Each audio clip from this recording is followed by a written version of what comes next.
She walked into the luxury car showroom wearing jeans and a plain t-shirt, no diamonds, no designer bag, no high heels. Within seconds, they judged her, laughed behind her back, dismissed her without a second thought. What they didn't know, she could buy every car in the room 10 times over. But instead of getting angry, she disappeared and sent someone in her place the next day. Someone they would never dare to ignore. What happened next would expose everything they believed about status, power, and worth and turn their entire world upside down. You won't want to miss what unfolds next. It started with a door creaking open, softly, almost hesitantly, as if the person behind it already expected not to be welcomed. Ava Carlton stepped into the pristine showroom of Blackridge Motors wearing faded jeans, sneakers with a faint scuff on the side, and a plain white t-shirt that carried no labels. She wasn't trying to impress anyone. But that didn't stop the stares. The scent of leather, polished wood, and exclusivity filled the air. Floor-to-ceiling windows let in just enough natural light to make the vehicles gleam like untouchable sculptures. The staff, polished, prepped, and poised, were already glancing her way. She didn't seem to belong, and it didn't take long for someone to make that known. "Can I help you, miss?" A tall man in a crisp navy suit said as he stepped forward. His name tag read Brandon T. And his smile was tight, practiced, more condescending than welcoming. His eyes ran over her clothes with the kind of precision one would use to assess damage. "I'm interested in the Midnight Indigo Coupe," Ava said, pointing toward a sleek model perched on a rotating pedestal. There was a pause, barely a breath of silence, but thick enough to feel. Then came the smirk. "That particular model starts at $285,000. Brandon replied, his tone laced with sarcasm. "We usually recommend appointments for serious buyers." His gaze slid toward the exit. Ava nodded slowly. Not in agreement, just acknowledgement. It wasn't the first time she'd been underestimated. But that never made it easier. She didn't say another word, just turned and walked out. She wasn't angry yet, just tired. What Brandon didn't know, what none of them knew, was that Ava Carlton wasn't anyone's assistant, or someone running errands, or someone hoping to sit in the driver's seat for an Instagram post. She was the founder of the Carlton Foundation, a nonprofit responsible for over $60 million in educational and medical grants across the country. She lived simply, not because she had to, but because she chose to. Her money didn't wear designer brands. It built schools. She also happened to be married to Nathaniel Carlton, a man whose company had quietly revolutionized high-efficiency battery technology for satellites and spacecraft. Most people had never seen him in public. Fewer had seen him angry. That night, Ava sat in a leather chair in her husband's study. She didn't rant. She didn't cry. She just told the story, like reading a newspaper headline aloud. "It's not about me," she concluded. "I'll buy the car somewhere else." But I kept thinking, what if I wasn't me? What if I didn't have the power to leave that room and prove them wrong in 100 different ways? Nathaniel leaned forward. "What do you want to do?" Ava hesitated. Not vengeance, but maybe a little lesson in perception. He smiled. "That," he said, "I can arrange." The next morning, the showroom of Blackridge Motors woke up to routine. Coffee in hand, overpriced suits, polite conversation. Brandon was already briefing his team. Qualify the customer fast. Don't waste time. But time stopped at 10:13 a.m. when a vehicle pulled up in front of the dealership. One they hadn't seen before. A Rolls-Royce Phantom, custom-built, shimmering in a tone that changed subtly with the light. An iridescent mix of indigo and graphite. It was like watching a storm cloud breathe. A uniformed driver stepped out first, opening the rear passenger door. Out stepped a man whose presence filled the glass showroom before his feet even crossed the threshold. Tall, silver-haired, calm. His suit looked like it had been tailored by silence itself. Every line fit with purpose. Brandon was already moving toward him like a magnet to power. "Welcome to Blackridge Motors, sir. Brandon Thompson, Sales Director. I'd be happy to personally walk you through our latest selection." The man didn't shake his hand. He simply said, "I'm looking for the Midnight Indigo Coupe." Brandon brightened. "Ah, yes, an exceptional choice. You're in luck. It's right over." "My wife was here yesterday," the man interrupted, "to inquire about that car." Brandon faltered. I'm not sure I recall." "You dismissed her," the man continued, "because she wore jeans." There was a ripple across the showroom. Staff turned. Someone dropped a pen. The man's eyes, calm and razor-sharp, remained fixed on Brandon. "My name is Nathaniel Carlton. You may not recognize it, but you've certainly benefited from my work if you've ever used GPS, electric vehicles, or satellite communication." A pause. "My wife, Ava, wanted to buy that car for her sister, a cancer survivor. You treated her like she didn't exist." Brandon stammered. I had no idea." "I know," Nathaniel said. "That's the problem." More than half the room had stopped pretending not to listen. A young salesman, barely older than 23, stood near the back, looking like he might pass out. "But here's the thing," Nathaniel continued. "This isn't about a car. This is about a disease far more corrosive than rust. One that sees wealth only in watches and wallets. One that thinks respect is earned through appearances instead of humanity." His voice never rose. It didn't need to. It echoed through silence. "So here's what will happen," he said finally. "I will buy the Midnight Indigo Coupe. Today. In full. But not from you." He turned to the young salesman in the back. "What's your name?" "Eli." Eli Morgan. "You treated my wife with kindness. You'll handle this transaction. And future ones." Nathaniel looked back at Brandon. "And as for you, I think it's time you learned what real value looks like." Then he turned and walked toward the car, leaving a storm behind him but also a strange kind of calm. Ava never returned to that dealership. She didn't have to. The message had already been delivered. Not in fury, but with precision, with restraint, with power. And somewhere in the back of that pristine showroom, Eli Morgan stood a little taller, suddenly aware that sometimes the smallest gestures, the simplest decency, could shape futures more than any luxury ever could. It started with silence, thick and heavy, the kind that falls over a room just before something extraordinary happens. Inside Blackridge Motors, the showroom bustled as usual, but none of the employees knew that the day ahead would unravel the very foundation of how they judged the people who walked through their doors. At exactly 10:17 a.m., the hush began. The sound of tires didn't screech, they whispered. A custom Rolls-Royce Phantom, the kind that looks less like a vehicle and more like royalty on wheels, pulled up to the front entrance. It wasn't just the car's rarity that turned heads. It was the aura it carried. People didn't see a car, they saw power arriving. The chauffeur stepped out, his movements crisp, precise, polished like clockwork. He opened the door with white-gloved care, and from the back stepped out a man whose presence didn't require an introduction. It demanded attention. His suit was immaculately tailored, understated but impossibly expensive. His silver-streaked hair and composed posture spoke of years mastering rooms just like this one. And yet, the moment he walked in, it became clear that this man was different. Brandon, the sales manager, caught sight of him and practically jogged to intercept. "Good morning, sir," he began, his voice smooth and enthusiastic, like a man reaching for a golden opportunity. "Brandon Taylor, sales director here. I'd be honored to assist you personally today." The man didn't even blink at the performance. "I'm here to inquire about the Indigo Star Coupe," he said, his voice low and commanding. Brandon straightened up even more. "A flawless choice. We've got it displayed, right?" "I know where it is," the man interrupted. "My wife came in yesterday to ask about it." The smile on Brandon's face faltered, just a flicker. "Your wife, sir?" "Yes. Her name is Ava. You told her to try the used car lot 3 blocks down." The words hit like thunder in a crystal room. Brandon's face froze. Conversations around them slowed. People were listening now, though no one said a word. The man's gaze remained cool and unwavering.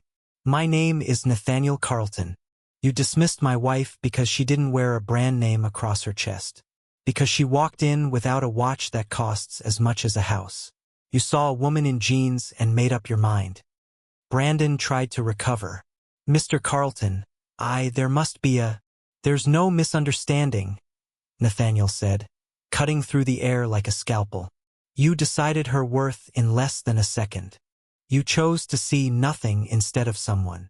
Richard, the dealership's owner, had stepped out of his office by then, clearly aware that something had escalated beyond routine business. Mr. Carlton, he said quickly, trying to salvage what he could. We're so honored to have you here. If there was any miscommunication, this is not about miscommunication, Nathaniel replied without even looking at him. It's about your culture, your values, what happens in this showroom when nobody thinks someone important is watching. At this point, you could have heard a pin drop on the polished floor. A few of the staff shifted awkwardly, some avoiding eye contact, others watching with pale faces. And then, the twist came. Not the fiery outburst they expected, but something far more dangerous. Grace with purpose. I didn't come here to make a scene, Nathaniel continued. I came to buy a gift my wife had selected, and I will today. I'll take the Indigo Star Coupe. In full. Right now. He paused. But not from you. He turned, scanning the floor. Who served my wife with respect? One young man at the back raised his hand slowly. Eli Morgan, the junior salesman who had tried to help Ava before being waved away by Brandon. He looked stunned. Nathaniel pointed to him. You'll handle the sale. Not just for this car.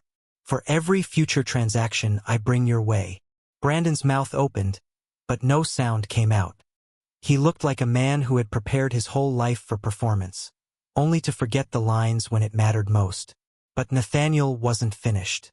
You see, respect isn't something you hand out based on someone's shoes, he said.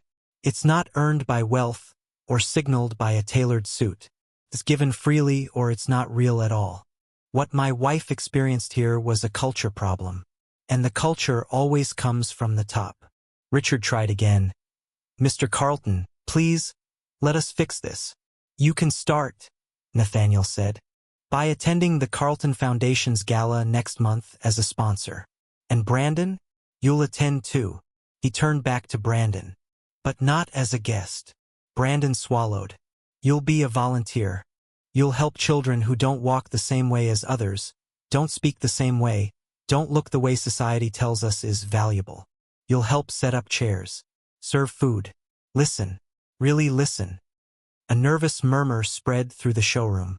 Because I want you to understand, Nathaniel continued, that real worth doesn't shout. It doesn't sparkle in showroom lights. It doesn't beg to be seen. It's quiet, strong, sometimes dressed in denim. He nodded to Eli. I'll wait in your office while you draw up the paperwork.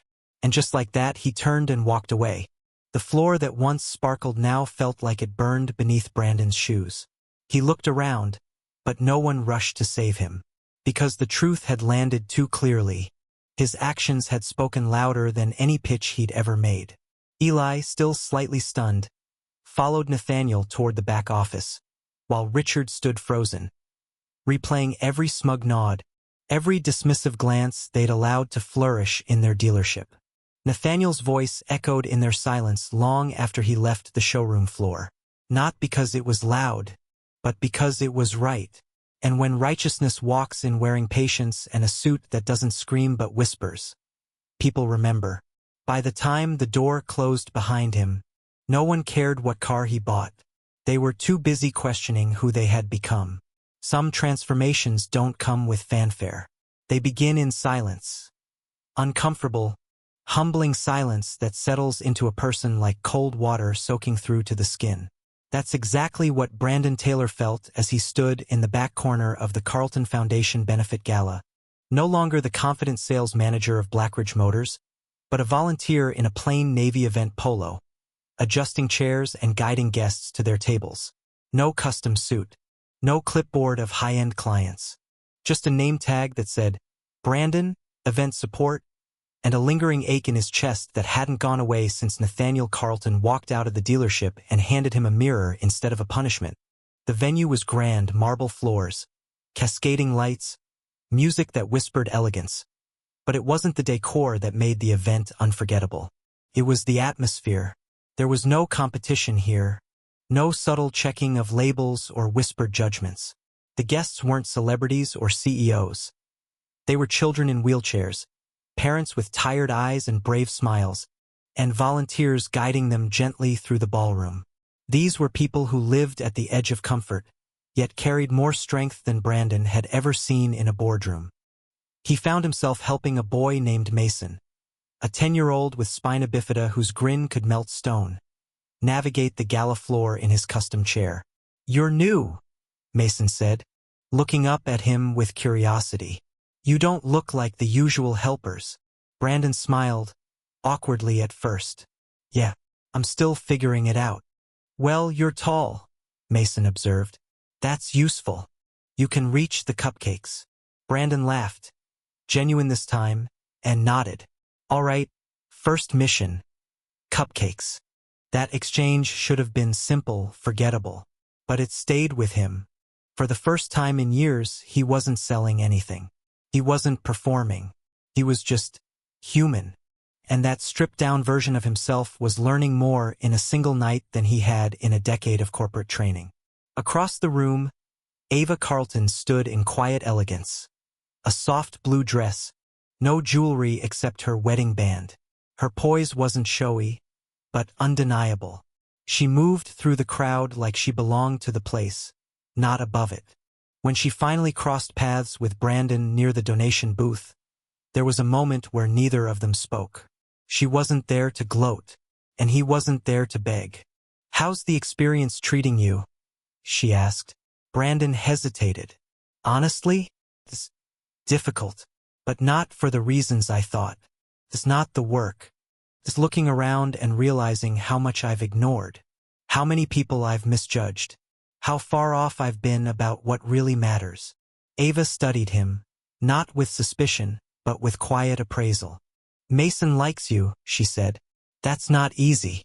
He can spot arrogance from a mile away." Brandon looked toward the boy, who was now spinning in slow circles with another volunteer. "He's teaching me about adaptive basketball," he said, almost sheepishly. "I didn't know the sport even existed until yesterday." Ava smiled softly. "There's a whole world most people don't see, because they don't bother looking." Brandon nodded. "I was one of them." There was a pause, one that didn't ache anymore, but settled like something honest. "I need to say it again," he said. "I'm sorry. I don't expect forgiveness, but I needed you to hear it from me directly. Not out of guilt, out of understanding. I thought I knew people. I didn't." Ava didn't say it's okay. She didn't rush to absolve him. Instead, she said what mattered more. "The apology isn't what counts. It's what you do after." And Brandon knew she was right. Words were easy. Change wasn't. What no one else knew was that Brandon had already started making that change. In the weeks since the dealership incident, he'd quietly returned to the Carlton Foundation 3 times. Not because he was required to, but because something inside him had shifted. The more time he spent around the children, the more cracks appeared in the polished armor he'd worn for years. He started noticing things. The way people flinched when they were overlooked, the way staff at the dealership avoided eye contact with anyone who didn't look premium, the way sales quotas had become more important than human decency. Back at Blackridge Motors, Brandon had begun rewriting training manuals. Not alone, but with Eli Morgan's help, the junior salesman who had spoken up for Ava that day. The same Eli who was now becoming one of the dealership's most trusted employees. Not because of sales numbers, but because of values. Together, they introduced a new initiative. Approach everyone with equal respect. It wasn't revolutionary, but it was honest. Each employee now had to attend community workshops, partnering with organizations like the Carlton Foundation to understand unconscious bias, inclusivity, and ethical sales. There were uncomfortable moments, heated debates, but Brandon didn't flinch anymore. He was finally listening. Later that night, as the gala wound down and guests began to leave, Nathaniel Carlton arrived quietly. No grand entrance this time, just a nod of greeting and a glass of sparkling water. He joined Ava and Brandon near the back of the room, watching the volunteers dismantle decorations and help children gather their gift bags. Brandon straightened slightly, unsure how to begin. Nathaniel spoke first. "Eli tells me you've been mentoring him." "I've been learning from him too," Brandon said. "Probably more than he realizes." Nathaniel nodded. "I hear you've been working on changes at the dealership." "We're trying," Brandon replied. "Actually, we're doing. Trying is what I used to say when I wasn't ready to change." A faint smile appeared on Nathaniel's face. "We're also still in the market for a corporate fleet," he added, almost casually. "Eli would have led the transaction, but he asked me to consider you." Brandon blinked. "Me?" "He says you've earned it," Nathaniel said simply. "We don't reward perfection. We reward growth." Brandon didn't know what to say. For once, he didn't need to say anything. As the final lights dimmed and families waved goodbye, Brandon helped Mason gather his things. The boy looked up at him, grinning. "You're not bad for a grown-up, Mr. B. But your free throws still suck." Brandon laughed. "I'll practice. You coming to coach me next week?" "Only if you promise to stop wearing shiny shoes." "Deal." Sometimes the deepest lessons don't come from boardrooms or seminars, but from the smallest hands and the loudest hearts. And in a world built on appearances, maybe the most powerful transformation is learning to see someone, not for what they wear, but for who they are. Brandon Taylor hadn't just changed. He had been changed.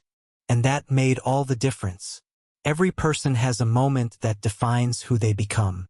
For Brandon Taylor, that moment had already passed. But what followed, that quiet stretch of days and choices after the storm, was what truly revealed his character. No aplausos. No dramatic turning point, just a series of decisions, each one smaller than the last, but together forming a path out of arrogance and into something more meaningful. It had been 4 weeks since the Carlton Foundation Gala, where Brandon had first stepped out of his perfectly pressed shell and into the raw, unfamiliar territory of humility. Since then, something had shifted, not just in him, but in how others looked at him. The same team that once echoed his elitist outlook now watched with quiet surprise as he came in early, stayed late, and engaged with customers no matter how they looked. He no longer tried to predict who could afford what. He asked better questions. He listened more than he spoke. The biggest shift wasn't visible. It was internal. He had stopped seeing his job as a stage and started treating it as a service. What shocked everyone the most was that he didn't use his transformation as a PR stunt. There were no LinkedIn posts or performative apologies.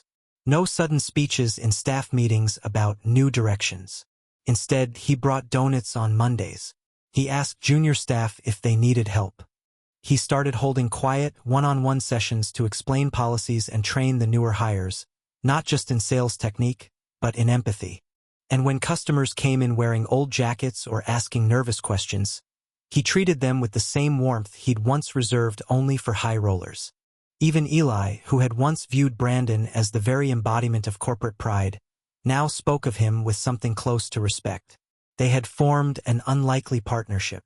Eli had vision, and Brandon had experience. Together, they redesigned Blackridge Motors' entire customer service model. The new motto, "People first, always." They implemented blind greeting protocols. No glancing at watches, shoes, or bags. No assumptions. Just simple, direct service. Salespeople were now encouraged to learn the story behind the buyer, not just the budget. And then came the day Brandon had quietly hoped for but never expected. A black vehicle pulled into the lot. Not the Rolls-Royce from before, but something equally symbolic. A matte gray electric SUV from Carlton Energy's new eco-luxury line. The kind of vehicle that whispered sustainability instead of shouting status. Nathaniel stepped out, not in a three-piece suit this time, but in a navy sweater and slacks. Beside him was Ava, serene and unreadable as ever. She didn't look like the kind of person who walked into showrooms and changed lives. But that was her power. She didn't need to. Brandon walked out to greet them himself. No dramatics, just sincerity. "It's good to see you again," he said. "Can I offer you both something? Water? Coffee?" Nathaniel smiled faintly. "We're actually here for a very particular reason." Brandon gestured them in.